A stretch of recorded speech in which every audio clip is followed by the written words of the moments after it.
Hello students, so I am Dr. Anurag Srivastava and we are meeting again for continuing our discussion on the subject of quantitative techniques for managers, which is a part of MBA second semester of your curriculum.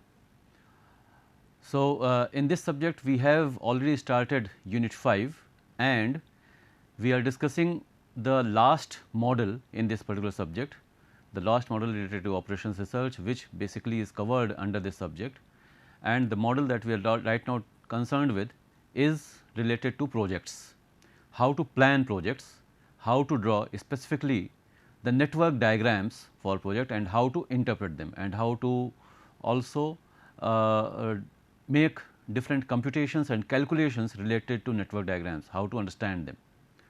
So, all the analysis regarding the network representation of projects that we shall be trying to understand in this particular part of of this particular subject. तो जो हम लोगों ने अभी तक समझा है वो ये समझा है इस सब्जेक्ट में कि इस पर्टिकुलर मॉडल के बारे में कि प्रोजेक्ट मैनेजमेंट एक पर्टिकुलर आस्पेक्ट है प्रोजेक्ट्स का जिसमें कि हम प्रोजेक्ट्स की प्लानिंग कर रहे हैं। बेसिकली प्रोजेक्ट मैनेजमेंट भी नहीं, प्रोजेक्ट मैनेजमेंट भी एक बहुत वास्ट एरिया है। हम प्रोजेक्ट की प्लानिंग और स्पेसिफिकली प्लानिंग में भी नेटवर्क्स बनाना, ये थोड़ा सा इसमें हम समझ रहे हैं। तो कुछ बेसिक आइडिया हम लोगों ने देखा था, क्या बेसिक कॉन्सेप्ट्स हम लोगों ने समझे थे नेटवर्क डायग्राम से रिलेटेड, और उसको और आगे बढ़ाते हुए हम आगे की चीज़ें अब देखेंगे इस सेशन में। तो there are certain rules for drawing network diagrams. तो वो कुछ बेसिक रूल्स हैं, एक बार जब आपको प्रैक्टिस में आ जाएगा तो ये चीज़ें अपने आप ही ये एक तरह से कहीं कुछ समझने सोचने की ऐसी ज़रूरत नहीं रहेगी और आपकी हैबिट में ये आ जाएंगी चीज़ें। लेकिन इनिशियली एटलीस्ट कोई भी चीज़ जब आप पहली बार लर्न करते हैं तो कुछ बेसिक्स को ध्यान रखना ज़रूरी है। वो बेसिक्स क्या हैं वो अभी हम लोगों को देखनी है।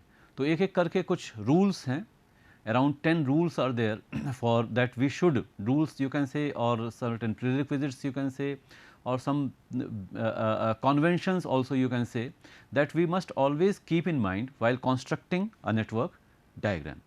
तो पहला सबसे रूल जो हमें देखना है, जो सबसे बेसिक चीज़ है वो ये है, each activity is represented by one and only one arrow. पिछले सेशन में एक बात और हम लोगों ने की थी कि जो हम लोग नेटवर्क डायग्राम्स बनाते हैं तो नेटवर्क डायग्राम भी दो तरह के हो सकते हैं। दो तरह के कौन से? एक तो होता है AOA diagram, that is activity on arc, और दूसरा होता है AON diagram, that is activity on node. Activity on arc और एक्टिविटी ऑन नोड। तो जो जब भी हम नेटवर्क बनाते हैं, एक छोटा सा पार्ट नेटवर्क का यहाँ पे दिखाई दे रहा है, तो एक कोई नोड या एक कोई सर्किल से शुरू हो रही है एक्टिविटी, एक एरो शुरू हो रहा है, अभी इसको एक्टिविटी भी अगर ना बोले तो एक पर्टिकुलर सर्किल से एक एरो शुरू हो रहा है, एक नोड से एक एरो शुरू हो रहा है या आर्क शुरू हो रहा है, और दूसरे पर ये एंड हो रहा है। अब एक्टिविटी ऑन नोड का मतलब क्या हो गया कि जो एक्टिविटी, जो नेटवर्क पूरा है हमारा, जो पूरा प्रोजेक्ट है, वो अलग अलग एक्टिविटीज़ में जो डिवाइडेड है, वो एक्टिविटीज़ हम शो कहाँ पे करेंगे। तो एक्टिविटी ऑन नोड का मतलब हो गया कि नोड में जो भी कुछ लिखा हुआ वो एक्टिविटी, तो ये एक एक्टिविटी, ये एक्टिविटी है, और ये एरो जो है वो केवल प्रेसिडेंस रिलेशनशिप दिखा रहा है। प्रेसिडेंस रिलेशनशिप यानी कि कौन पहले हो रही है, कौन सी बाद में हो रही है। प्रेसिडेंसेस ही बहुत इंपॉर्टेंट होते हैं नेटवर्क डायग्राम्स में, क्योंकि इन्हीं से हमें फिर समझ में आता है कि क्या पहले करेंगे, क्या बाद में करेंगे, कितना टाइम लग रहा है, वो टाइम भी दिया हुआ है, कौन सी चीज़ें साथ साथ हो सकती हैं, किसको कंप्लीट करना ज़रूरी है, उसके बिना कोई दूसरी एक्टिविटी शुरू नहीं हो सकती। All such things are depicted through the network diagrams in because of the precedence relationships. तो ये हो गया दूसरा। लेकिन जो तरीका है वो है एक्टिविटी ऑन आर्क, जो एक्चुअली यहाँ पे शो किया गया है। और एक्टिविटी ऑन आर्क का मतलब हो गया कि ये जो आर्क है या जो एरो है, एरो एक्टिविटी को डिपिक्ट कर रहा है, और जो नोड्स हैं वो इवेंट्स को या स्टार्टिंग पॉइंट और एंडिंग पॉइंट एक्टिविटीज़ को केवल उसको डिपिक्ट कर रहे हैं। तो ये दो तरीके होते हैं, और हमारा जो करिकुलम है उसमें हम लोग फोकस एक्टिविटी ऑन आर्क वाले पार्ट पे ही कर रहे हैं। तो दोनों के अपने अपने एडवांटेज डिसएडवांटेज होते हैं। एक्टिविटी ऑन आर्क शो करने से के अपने एडवांटेजेस होते हैं, एक्टिविटी ऑन नोड के अपने एडवांटेजेस होते हैं, डिसएडवांटेजेस होते हैं। वो अभी हमारे डिस्कशन के बियॉन्ड है, के स्कोप के बियॉन्ड है कि वो सारी चीज़ें हम देखें, क्योंकि दोनों चीज़ें हमें नहीं कवर करनी है। लेकिन basically we are going to talk about activity on arc. तो सबसे पहली चीज़ जो ध्यान रखनी है एक्टिविटी ऑन आर्क के केस में, जब एक्टिविटी हम एरो से डिनोट कर रहे हैं या आर्क से डिनोट कर रहे हैं, each activity is represented by one and only one arrow. तो सीधी बात है, लेकिन ये बेसिक्स हम लोग को ध्यान रखना ज़रूरी है। ऐसा नहीं हो सकता है कि एक एक्टिविटी ए जो है, जिसकी ड्यूरेशन 14 डेज या 14 वीक्स या 14 मंथ्स कुछ भी हो सकता है, वो दिया होगा, तो उसी को हम 1 से शुरू करें और 2 पे ख़त्म करें, और उसी एक्टिविटी को 3 से शुरू करें, 4 से ख़त्म करें। ऐसा नहीं हो सकता है। एक एरो, एक एक्टिविटी के लिए केवल एक एरो, ये है। तो ये दोनों चीज़ें साथ साथ नहीं हो सकती, या तो ये होगा या फिर ये वाला होगा। दोनों में से कोई एक तरीके से आप कर सकते हैं, दोनों नहीं हो सकता है। तो ये पहला रूल हो गया। दूसरा रूल, नो टू एक्टिविटीज़ इसी तरीके से, उसी का एक तरह से एक्सटेंशन हम कह सकते हैं रूल का हो गया, जो पिछला रूल था।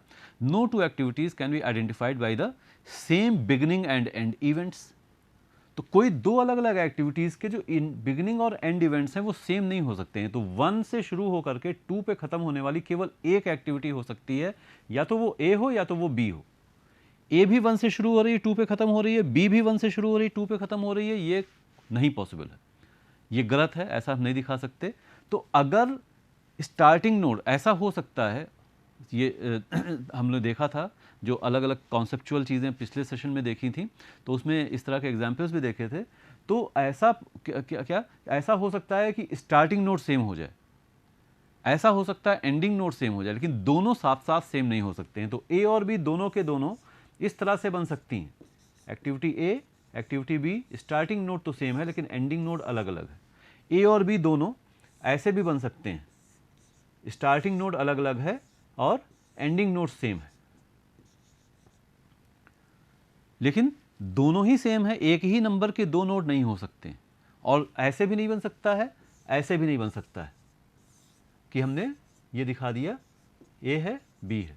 तो एक तरह से जब स्टार्टिंग और एंडिंग नोड सेम है यहाँ पर, तो ये दोनों कोइंसाइड ही करेंगे, और वो चीज़ पॉसिबल नहीं है। No two activities can be identified by the same beginning and end events.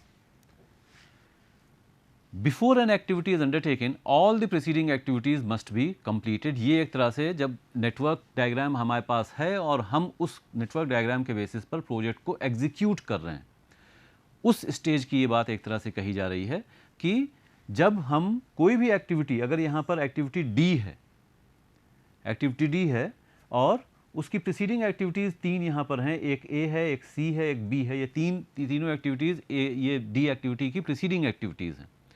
तो जब तक ये तीनों कंप्लीट नहीं हो जाती हैं तब तक हम डी को शुरू नहीं कर सकते हैं। ये सिंपल सी बात यहाँ पे कही जा रही है। तो ये नेटवर्क डायग्राम के एक तरह से नहीं, हम ये कह रहे हैं कि इसको कैसे जब एग्जीक्यूट किया जाएगा वो बात यहाँ पे कही जा रही है। और डायग्राम के सेंस में क्या, जब आप ये नेटवर्क डायग्राम बना कैसे रहे हैं, आपको कुछ चीज़ें, कुछ एक नेटवर्क शेड्यूल या एक्टिविटी शेड्यूल आपको दिया रहेगा, जिसमें बताया जाएगा कि पहले कौन सी एक्टिविटी, बाद में कौन सी है, कि कौन सी प्रीसीडिंग एक्टिविटीज़ हैं, किस एक्टिविटी की कौन सी preceding activity, all such things will be mentioned. ये आगे के सेशंस में हम लोग इन चीज़ों को भी करके देखेंगे और क्लियर होगा तब। तो वो जो प्रेसिडेंसेस दिए हुए हैं, तो हम जब यहाँ पे दिखा रहे हैं, जो डिपिक्शन कर रहे हैं नेटवर्क डायग्राम के ऊपर, वो डिपिक्शन उसी बेसिस पर होगा। वो जो एक्टिविटी शेड्यूल दिया है वह उसको यहाँ पे डिपिक्ट करता है। तो इस एक्टिविटी शेड्यूल में दिया होगा, टिपिकली कैसे दिया जा सकता है, एक्टिविटी का नाम दिया होगा और एक्टिविटी के नाम के आगे एक्टिविटी का ड्यूरेशन दिया होगा, जैसे यहाँ पर 6 है, और उसके आगे उसकी प्रीसीडिंग एक्टिविटीज़ दी होंगी या प्रीडिसेसर्स दिए होंगे, तो ए, बी, सी ये तीनों दिए हुए हैं। इस तरह से आपको चीज़ें दी होंगी, और इस तरह से इसके ऊपर और एक्टिविटीज़ होंगी, नीचे और एक्टिविटीज़ होंगी, ये सब दिया हुआ है। तो डी के लिए जब दिया हुआ है कि एक्टिविटी ए, बी, सी और ये तीनों इसकी प्रीसीडिंग एक्टिविटीज़ हैं, तो ये चीज़ हमें नेटवर्क डायग्राम के थ्रू, जैसे यहाँ पर दिखाया जा रहा है, ये क्लियरली इसको दिखाया जाएगा, डिपिक्ट किया जाएगा। ये चीज़ इंपॉर्टेंट है। Then the arrows depicting various activities are indicative of the logical precedence only. The length and bearing of the arrows are of no significance. तो ये इस पर्टिकुलर रूल के बारे में आधी बात एक तरह से हम लोगों ने पिछले सेशन में ये मैंने आपको बताई थी, क्या कि जो एरोज की जो लेंथ है,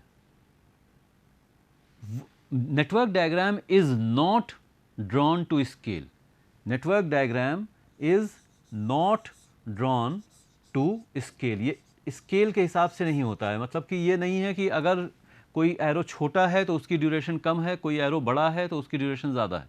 यहाँ पे आप देख सकते हैं सबसे छोटा एरो ये है, उससे बड़ा एरो ये है, सबसे बड़ा एरो ये है।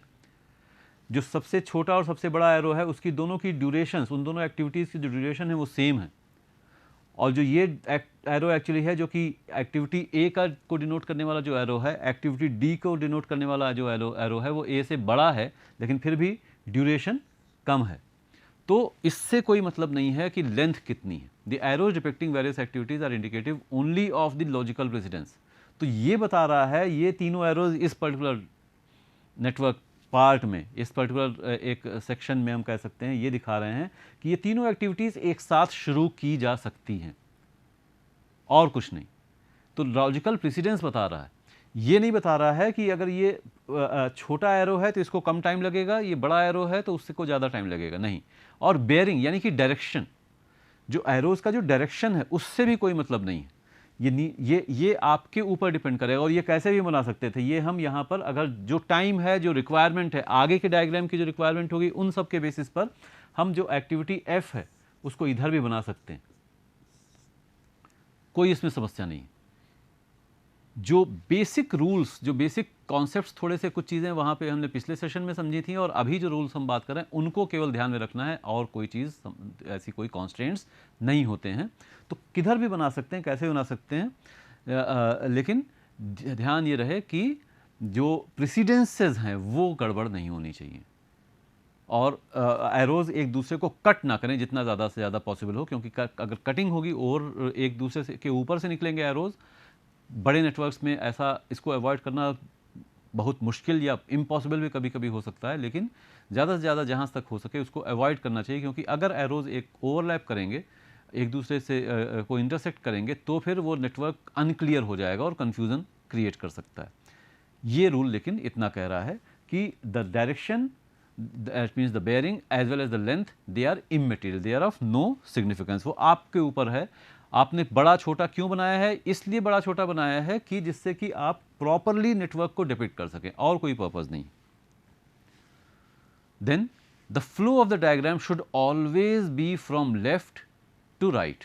The flow of the diagram should always be from left to right. तो लेफ्ट टू राइट में दो एग्जाम्पल तो यहाँ पर दिए हुए हैं। ये वाला सही है ऑब्वियसली, क्योंकि यहाँ पर लेफ्ट से राइट जा रहा है, यहाँ पर राइट से लेफ्ट जा रहा है, तो ये नहीं होना चाहिए।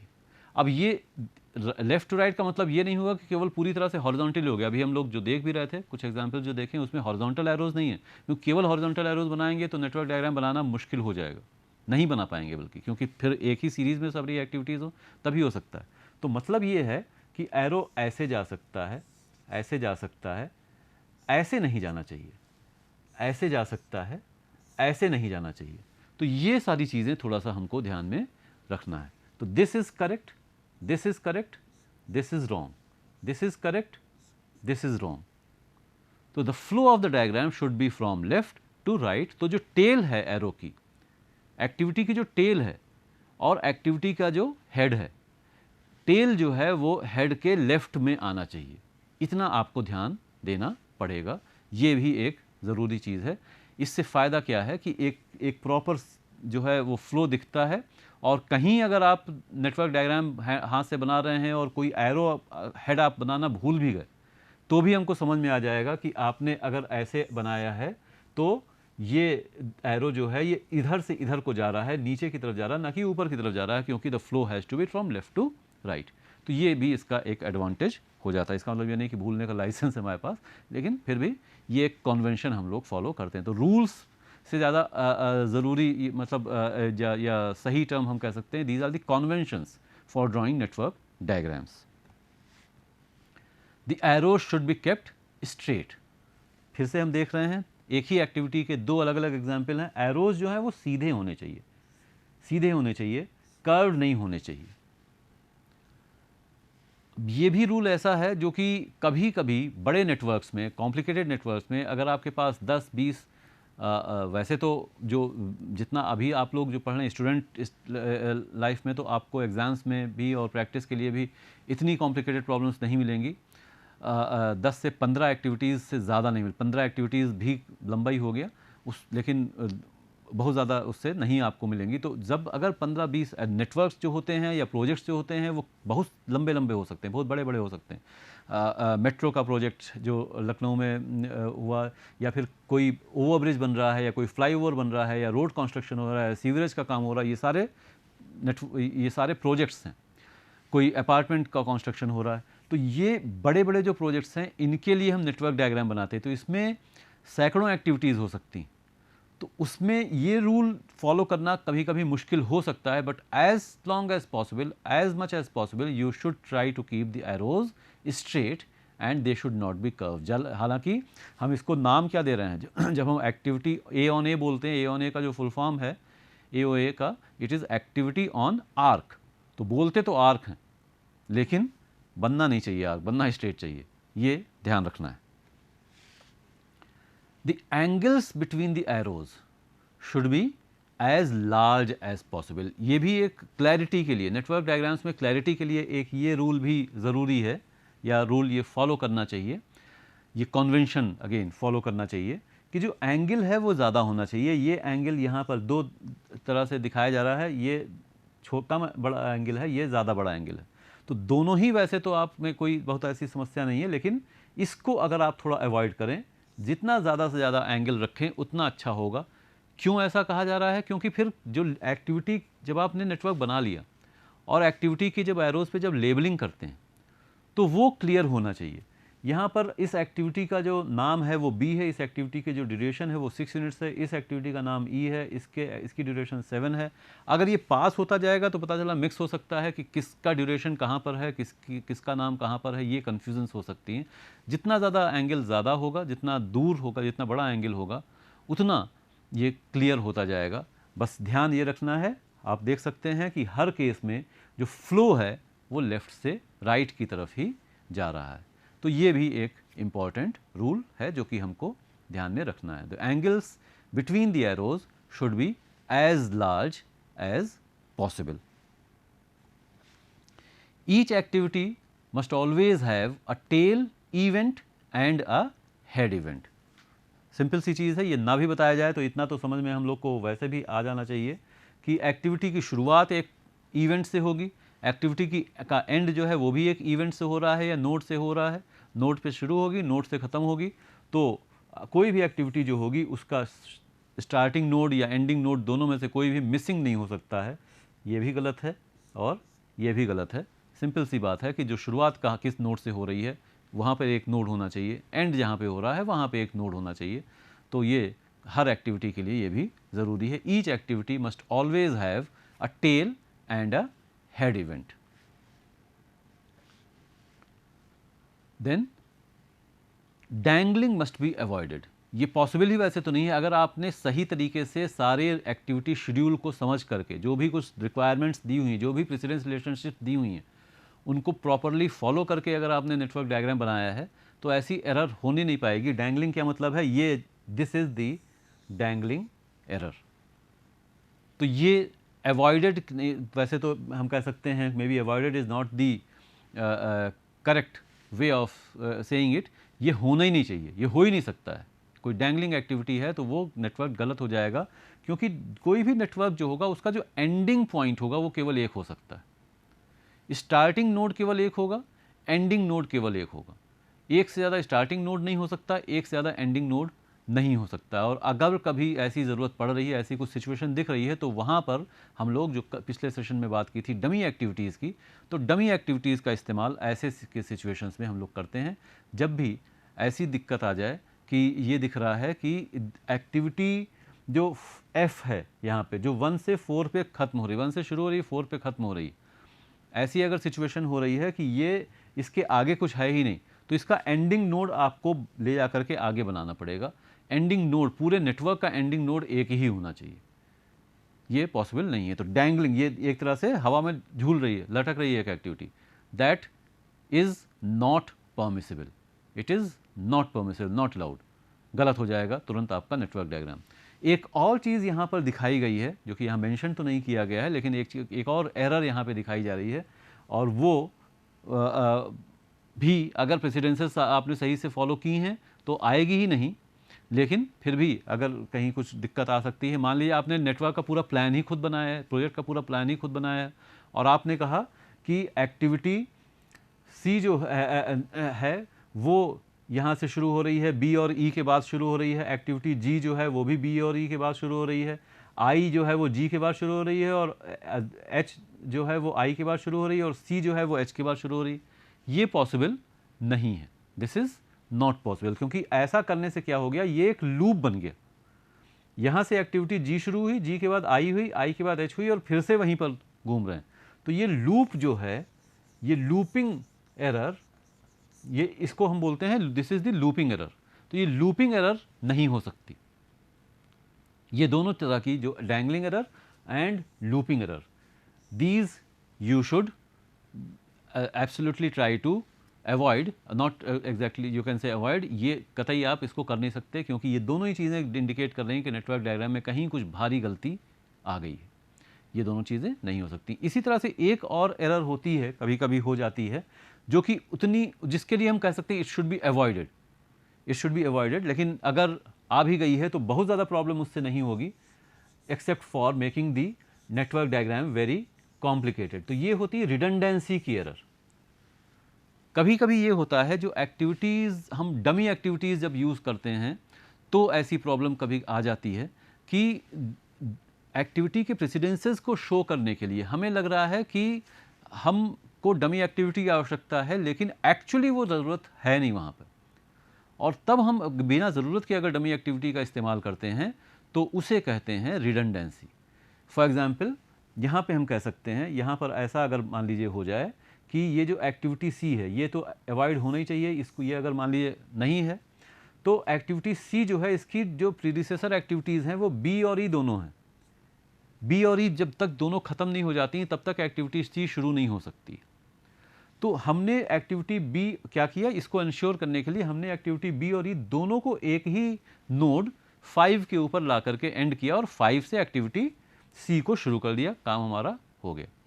हमने अगर ऐसे कर दिया, गलती तब भी नहीं होगी, क्या कि हमने एक्टिविटी ई ऐसे बना दी, दिस इज एक्टिविटी ई, और यहाँ से फिर एक डमी एक्टिविटी बना दी इधर, और यहाँ से सी को शुरू कर दिया। तो जो रिक्वायरमेंट थी वो फुलफिल हो गई, रिक्वायरमेंट फुलफिल हो गई, लेकिन ये जो डमी एक्टिविटी, ये एक्स्ट्रा एक एक्टिविटी जिसकी आवश्यकता हमको नहीं थी, this is a redundant activity. तो this redundancy should be avoided, redundancy should be avoided.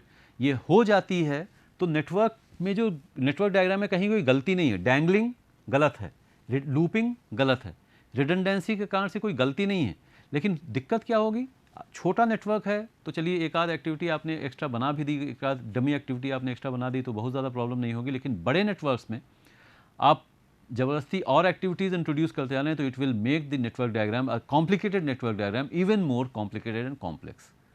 तो ये चीज़ अवॉइड करने के लिए रिडंडेंसी हम लोग कोशिश करते हैं कि ना हो। Even then dangling is wrong, looping is wrong, redundancy is not wrong, it should be avoided. Then there is a Fulkerson's rule. अभी तक जो भी हम लोगों ने देखा वहाँ पर नेटवर्क के जो नोड्स थे वो नंबर थे, लेकिन ये एक फुलकर्सन्स रूल है जो कि हमें फॉलो करना चाहिए नेटवर्क नोड्स को नंबर करने के लिए। क्या होता है, रूल सिंपल है। सिंपल कैसे, ऐसे जितने भी नोड्स हैं जिसपे कि कोई एक्टिविटी शुरू नहीं हो, खत्म नहीं हो रही है, केवल शुरू हो रही है, उन सबको आप कुछ भी नंबर दे सकते हैं। तो ऐसा एक नोड है, इसको हमने नंबर 1 दे दिया। इससे निकलने वाली जितनी एक्टिविटीज़ हैं उनको कहा यह जाता है कि आप इरेज कर दीजिए। हम रफ में बना करके कैसे कर सकते हैं, इसको हमने क्रॉस कर दिया, ये क्रॉस कर दिया। तो अब फिर से ऐसे जितने नोड्स हैं जहां से कोई भी एक्टिविटी जहां पे ख़त्म नहीं हो रही है उनको हम एक ही नंबर दे सकते हैं। तो ये यहाँ पर जो ख़त्म थी उसको हटा दिया हमने, यहाँ पे जो ख़त्म हो रही थी उसको भी हटा दिया। तो इन दोनों का नंबरिंग यहाँ पे, इसको 2 कर सकते हैं, इसको 3 कर सकते हैं, इसको 2 कर सकते थे, उसको भी 3 कर सकते हैं, कोई भी नंबर दे सकते हैं।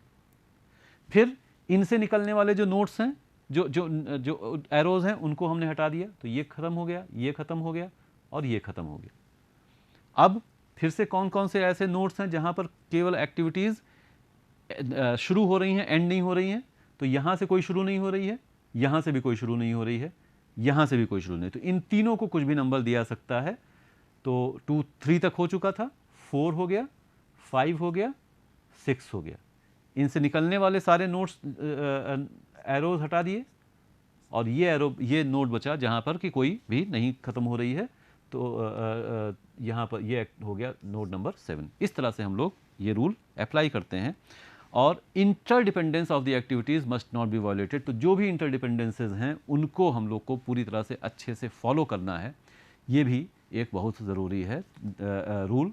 तो जितने भी इंटरडिपेंडेंसेज हैं जो एक्टिविटी शेड्यूल में हम लोगों को दिया जा रहा है, उन सारी इंटरडिपेंडेंसेज को हम लोग प्रॉपरली डिपिक्ट करते हैं। यहाँ पर जैसे ये तीनों जो एक्टिविटीज़ हैं वो ए को फॉलो कर रही हैं, ये एक्टिविटी ई को और एफ को फॉलो कर रही है, ये सारी इंटरडिपेंडेंसेज जो हैं हमको ध्यान में रखनी है। तो these are certain rules that we should always keep in our mind before drawing a network diagram, और इनको अच्छे से जब प्रैक्टिस अगर करके और हमें नेटवर्क डायग्राम बनाना चाहिए। तो अगले सेशन में हम लोग बात करेंगे एक प्रॉपर क्वेश्चन लेकर, किस तरह के क्वेश्चंस आते हैं उनको समझेंगे और उससे आगे फिर हम लोग बढ़ेंगे। Thank you.